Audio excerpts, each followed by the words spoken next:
जय माता की दोस्तों। माता रानी की कृपा आप और आपके पूरे परिवार पर सदा और सर्वदा बनी रहे। दोस्तों आपका स्वागत है अपने channel my lovely home and garden में।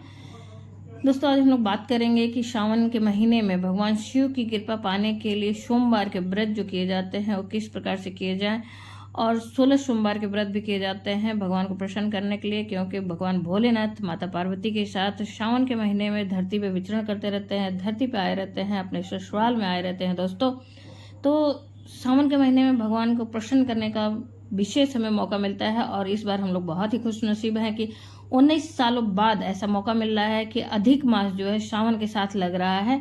हरि और हर के साथ सावन मनाया जाएगा। हरि हो गए भगवान विष्णु और हर हो गए भगवान शंकर। तो बहुत ही महत्वपूर्ण इस बार का सावन है, बहुत ही महात्मा वाला है, बहुत ही पुण्यकारी इस बार का जो सावन है। दोस्तों सावन का सोमवार दोस्तों भगवान भोलेनाथ को इतना प्रिय है कि आपकी कोई भी मनोकामना पूर्ण हो जाती है अगर इसको आप धारण करते हैं तो। और इसी प्रकार से 16 सोमवार का व्रत जो है उसे अगर करते हैं आप तो इससे भी आपकी कोई भी मनोकामना होती है विशेष रूप से पूर्ण हो जाती है। सोमवार का व्रत एक विशेष विधि से किया जाता है। इस व्रत को धारण करने से निश्चित ही मनोकामना पूर्ण होती है, ऐसा हमारे शास्त्रों में वर्णित है। तो ऐसे बहुत से भक्त जो हैं सावन के महीने से 16 सोमवार के व्रत को शुरू करते हैं। तो आज के वीडियो में बात करेंगे कि 16 सोमवार के व्रत से संबंधित जो भी जानकारियां हैं दोस्तों उस पर हम लोग आज बात करेंगे। इस बार अधिक मास लग रहा है, इस वजह से बहुत से लोगों के मन में बहुत सारी बातों का संशय है, व्रत प्रारंभ करें या नहीं करें, अगर करें तो क्या वो गिने जाएंगे कि नहीं, और अगर व्रत प्रारंभ भी कर रहे हैं कुछ लोग सोच रहे हैं कि इस बार पहली बार सावन का सोमवार या 16 सोमवार का व्रत प्रारंभ करें तो क्या कर सकते हैं कि नहीं, क्योंकि बहुत से लोगों का मान्यता रहता है कि जिस वर्ष अधिक मास या मलमास लगता है उस वर्ष कोई भी व्रत प्रारंभ नया नहीं करना चाहिए। लेकिन ऐसा नहीं है दोस्तों, आप व्रत प्रारंभ कर सकते हैं। और मन में संशय है कि अगर व्रत हम प्रारंभ करते हैं तो किस प्रकार से पूजा करें और क्या खाएं क्या ना खाएं और कौन सी चीज़ों का हम दान दें, तो और फिर उसके बाद दोस्तों क्या अधिक मास में किए गए व्रत हमारे मान्य होंगे, अगर सूतक पातक पड़ गया तो किस तरह से व्रत करें, वो व्रत मान्य होंगे कि नहीं होंगे। फिर उसी प्रकार से दोस्तों आता है पीरियड्स अगर हैं, महिलाएं पीरियड्स में हैं तो क्या व्रत करें या ना करें, अगर करेंगी तो वह भी गिना जाएगा कि नहीं गिना जाएगा। तो बहुत सारे मन में संशय हैं, तो आज इन सब विषयों पर हम लोग चर्चा करेंगे। साथ ही हम लोग बात करेंगे कि क्या दान दें और ऐसा क्या ना करें कि जिससे भोले भगवान जो भोले भंडारी क्रोधित हों। तो बहुत ही महत्वपूर्ण जानकारी होने वाली है दोस्तों। तो आज हम लोग जानकारी शुरू करते हैं, लेकिन उसके पहले आपसे अनुरोध है कि अगर कोई भी इस वीडियो की जानकारी अच्छी लगे तो लाइक तो अवश्य ही करिए, और जानकारी बहुत ही महत्वपूर्ण है इसलिए आप अंत तक अवश्य ही देखें। और मेरे वीडियो की कोई भी जानकारी आपको अच्छी लगे तो अपने फ्रेंड्स और फैमिली में ज़्यादा से ज़्यादा शेयर भी करें। आप मेरे चैनल पर नए हैं तो मेरे चैनल को सब्सक्राइब करें, बेल नोटिफिकेशन अवश्य ही दबाएं ताकि आने वाली जानकारी आपको समय से प्राप्त हो सके दोस्तों, और सर्वप्रथम प्राप्त हो सके। फिर उसके बाद दोस्तों माता रानी के नाम का जिक्र कमेंट बॉक्स में अवश्य ही लगाएं। कोई भी प्रश्न हो या सुझाव हो तो आप कमेंट बॉक्स में अवश्य ही लिख सकते हैं। तो दोस्तों हम लोग आज की जानकारी को जानते हैं कि क्या है कैसे है। दोस्तों जो है कि सावन सोमवार या 16 सोमवार का व्रत शुरू कर सकते हैं इस बार, क्योंकि सावन का महीना विशेष रूप से भगवान भोलेनाथ को समर्पित होता है और भगवान को अधिक प्रिय होता है। और बात आ रही है कि अधिक मास दोस्तों जब प्रारंभ हो रही है 15 दिन शुरू का जो है सावन रह रहा है, तो अधिक मास के पहले जो भी सावन का सोमवार पड़ रहा है उस सोमवार से आप सावन के 16 सोमवार या सावन के सोमवार को प्रारंभ कर सकते हैं। या भोलेनाथ से संबंधित कोई भी व्रत जो है अगर प्रारंभ आप करना चाहते हैं, चाहे आप हो सकता है प्रदोष का व्रत या जो भी, या ये 15 दिन के जो शुरू के मिल रहे हैं हमें समय सावन के, उसमें आप प्रारंभ कर सकते हैं।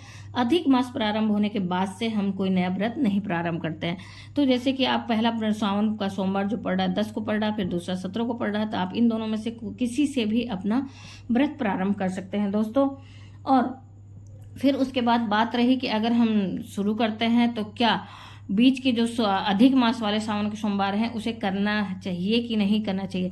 अगर आप सावन की सोमवार सिर्फ कर रहे हैं तो आपकी स्वेच्छा पर निर्भर करता है कि आप अधिक मास का करें या ना करें। लेकिन जब आप 16 सोमवार का व्रत संख्या में निर्धारित करके आप संकल्प लेते हैं तो उसमें आपको अधिक मास के भी व्रत को करना आवश्यक है, क्योंकि उसमें अगर कोई भी व्रत अगर हम संकल्प लेते हैं कि इतने दिन का करेंगे तो उस बीच में उसे तोड़ा नहीं जाता है, वरना वो खंडित हो जाता है व्रत। बिना कारण के उस व्रत को आप तोड़ नहीं सकते दोस्तों। तो अधिक मास के भी व्रत आपके गिने जाएंगे और अधिक मास में भी आपको 16 जो सोमवार के व्रत हैं उन्हें रखना आवश्यक है। दोस्तों ये तो बात रही कि हम व्रत प्रारंभ कैसे करें, और अधिक मास वाली जो समस्या आ रही थी वो भी क्लियर हो गया कि हाँ हमें करना है। फिर उसके बाद दोस्तों आता है बात कि क्या हम सोमवार के दिन, व्रत वाले दिन बाल धुल सकते हैं कि नहीं। तो दोस्तों बिल्कुल नहीं धुल सकते, क्योंकि किसी भी व्रत के दिन साबुन और शैम्पू वर्जित रहता है, इसलिए आप सोमवार के दिन बाल न धुलें। अगर आपको बाल धुलना ही है तो एक दिन पहले रविवार के दिन ही आप शुद्धिकरण का विशेष ध्यान रखें और उसी दिन ही अपने बाल वगैरह को धुल सकते हैं। और उसी दिन से आपको सात्विक भोजन ग्रहण करना है, लहसुन, प्याज, मांस, मंदिरा, ये सब चीज़ों को नहीं खाना चाहिए। फिर उसके बाद जैसे मसूर की दाल हो गई और फिर बैगन, कटहल, बहुत सारी ऐसी चीज़ें हैं जिन्हें नहीं खाना चाहिए। तो उन सब चीज़ों को आपको रविवार के दिन से ही छोड़ देना चाहिए, उसी दिन से सात्विक भोजन ग्रहण करना चाहिए दोस्तों।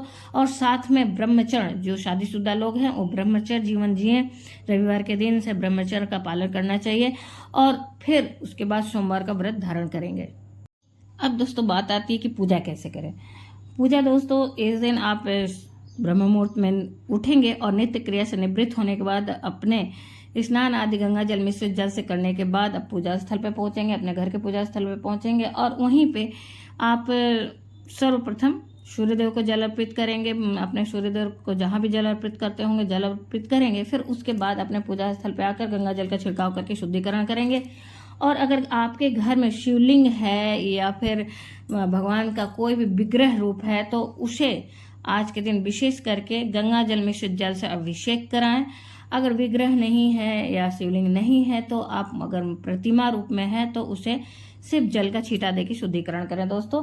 और अगर विग्रह है या शिवलिंग है तो आप अभिषेक अवश्य कराएं, अभिषेक कराएं, पंचामृत अभिषेक कराएं। फिर उसके बाद भगवान के प्रिय रंग के वस्त्र खुद भी धारण करें और भगवान के प्रिय रंग के वस्त्र आदि को समर्पित करें। अगर मूर्ति है तो आप उन्हें वस्त्र पहना सकते हैं, उनके प्रिय रंग हल्के रंग के वस्त्र, उन्हें सफ़ेद रंग बहुत प्रिय है तो उस रंग के वस्त्र धारण कराएं। फिर साथ ही दोस्तों जनेऊ धारण कराएं, कलावा भगवान को अर्पित करें और जोड़ा जनेऊ चढ़ाएं। उसके बाद दोस्तों भगवान को इत्र अवश्य ही चढ़ाएं, भगवान को इत्र भी अति प्रिय है। और उनके सारे प्रिय सामग्री अर्पित करें, जैसे कि आप भांग, धतूर, मंदार और शमी पत्र हो गए, कनेर के फूल हो गए। फिर उसके बाद आता है कि भस्म चढ़ाएं, अष्टगंध चढ़ाएं, चंदन चढ़ाएं। लेकिन ये बात ध्यान रखें कि भगवान को कुमकुम और हल्दी न अर्पित करें, सिंदूर न अर्पित करें। भगवान को ये सब चीज़ें क्रोधित कर सकती हैं। इन सब चीज़ों को भगवान के शिवलिंग पे भी और प्रतिमा पे भी नहीं अर्पित किया जाता है दोस्तों, इस बात का विशेष ध्यान रखें। साथ ही भगवान का प्रिय रंग के आप मिठाई, जो भी सफ़ेद मिठाई का आप भोग लगाएं। और उसके बाद दोस्तों अगर मंदार या कनेर के पुष्प का, आपको मंदार के पुष्प का माला मिल जाता है तो उसे अवश्य भगवान को अर्पित करें। भगवान के प्रिय रंग के पुष्प जो होते हैं उन्हें चढ़ाएं। भगवान के ऊपर गलती से भी तुलसी अर्पित न करें, वरना आपका जो किया कराया है पानी फिर सकता है दोस्तों, इस बात का भी विशेष ध्यान रखें। फिर साथ ही आपको मौसमी फलों का भी भोग लगाना चाहिए। और ये तो रही सुबह की पूजा। सुबह की पूजा करने के बाद आप सारे दिन का व्रत धारण करें। सारे दिन आप अपने संकल्प जो धारण करते हैं, जिस मनोकामना के स्वरूप संकल्प धारण करते हैं, कोई भी व्रत बिना संकल्प के पूरा नहीं होता है। तो संकल्प आप, जैसे कि हमने पहले भी कई बार वीडियो में बताया है कि अपने हाथ में थोड़ा सा जल लेंगे और पुष्प अक्षत लेंगे, फिर कुछ पैसे ले लेंगे और अपने नाम, गोत्र, स्थान और अगर परिवार के साथ कर रहे हैं तो उसे बोलेंगे और अपनी मनोकामना बोलेंगे। और उसके बाद भगवान से क्षमा याचना करते हुए प्रार्थना करेंगे कि भगवान ये व्रत मैं इस वर्क काम के निमित्त कर रही हूँ और आप निर्विघ्न इस व्रत को पूरा कराएं, अपना आशीर्वाद दें और आप मेरे सहायता करें इस व्रत को पूर्ण करने में। इस तरह से क्षमा याचना और प्रार्थना करते हुए आप उस संकल्प को भगवान के चरणों में अर्पित कर दें। ये तो रहा संकल्प धारण करने का तरीका। और फिर उसके बाद विधि विधान से घी का दीपक जला के नैवेद्य अर्पित करके धूप दीप नैवेद्य और उसके बाद षोडश उपचार विधि से आप पूजा कर सकते हैं दोस्तों। भगवान के अधिक से अधिक मंत्रों का जाप करते रहें, क्षमा याचना करते रहें। अब इन सब कार्यों को करते वक्त भगवान के नाम का प्रार्थना करते रहें और मंत्र जाप करते रहें दोस्तों। फिर उसके बाद दोस्तों सुबह की पूजा करने के बाद आप सारे दिन का अगर संकल्प लेते हैं निर्जल रहने का तो निर्जल रह सकते हैं, फलाहार का तो सब फलाहार रह सकते हैं। और फिर संध्या काल के पूजा का विशेष महत्व होता है इस व्रत में। संध्या काल की पूजा करें। संध्या काल प्रदोष काल में जब आप पूजा करते हैं तो मंदिर कोशिश करें कि अगर सुबह नहीं जा पाते तो कोई बात नहीं, सुबह का पूजा आप थोड़ा छोटे रूप में भी कर सकते हैं। लेकिन संध्या काल जो प्रदोष काल की पूजा होती है भोले शंकर के लिए बहुत विशेष महत्व रखता है। तो इस काल में आप मंदिर अवश्य जाएं, शिवालय अवश्य जाएं और वहां पे शिवलिंग की पूजा विधि विधान से करें, संपूर्ण सामग्री को अर्पित करके करें दोस्तों। बेलपत्र वगैरह सब कुछ चढ़ा के अर्पित करें। फिर उसको दोस्तों बाद 16 सोमवार में विशेष भोग का महत्व होता है। भगवान को 3 जगह भोग लगाया जाता है।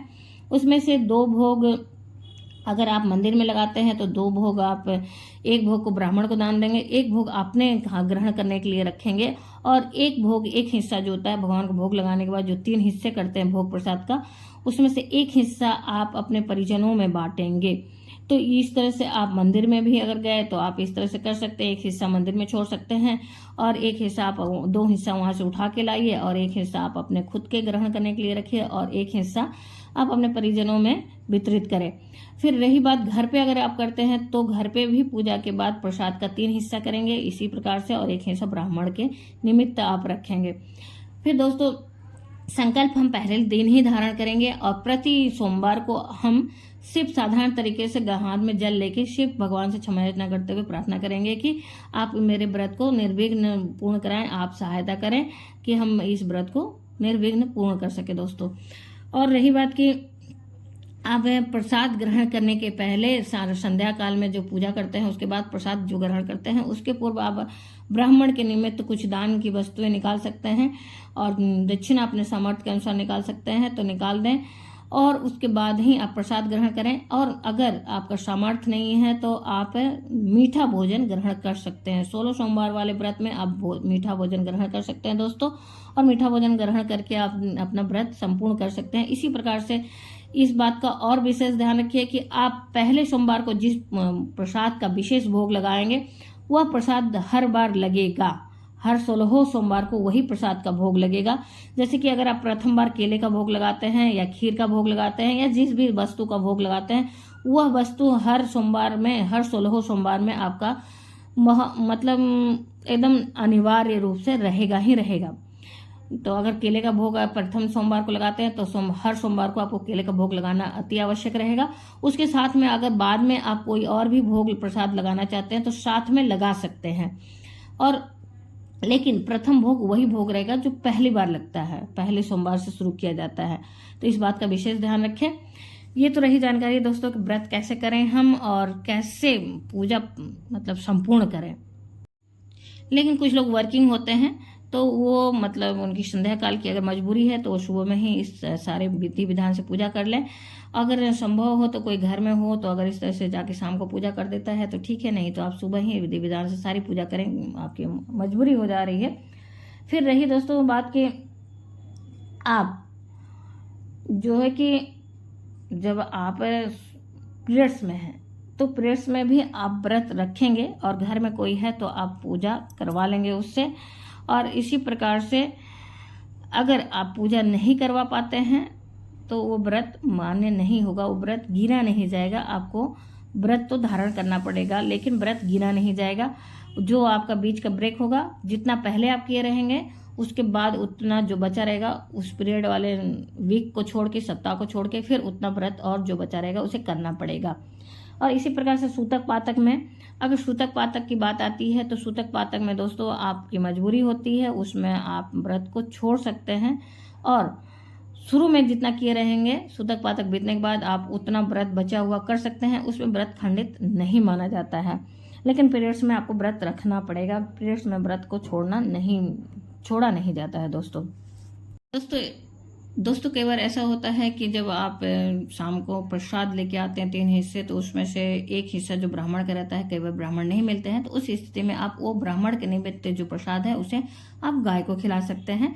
और संध्या काल का भोजन आप जब प्रसाद ग्रहण करते हैं उसके बाद आप अपना भोजन भी ग्रहण कर सकते हैं। 16 सोमवार के व्रत का जो उद्यापन है वो किस प्रकार से करें, तो 16 सोमवार के उद्यापन जो होती है 17वें सोमवार को करना पड़ता है। 16 सोमवार पूरा होने के बाद 17वें सोमवार को हम उद्यापन करेंगे।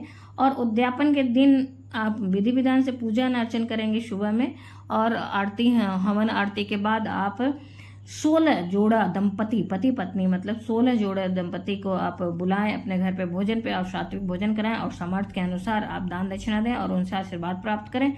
अगर संभव नहीं है 16 जोड़े तो आप क्या जितने लोग मिल सकते हैं उतने ले सकते हैं, या तो फिर एक जोड़े को बुलाएं। अगर वो भी नहीं संभव है तो ब्राह्मण पति पत्नी को बुला के एक जोड़े आप भोजन करा के अपने व्रत को संपन्न कर सकते हैं।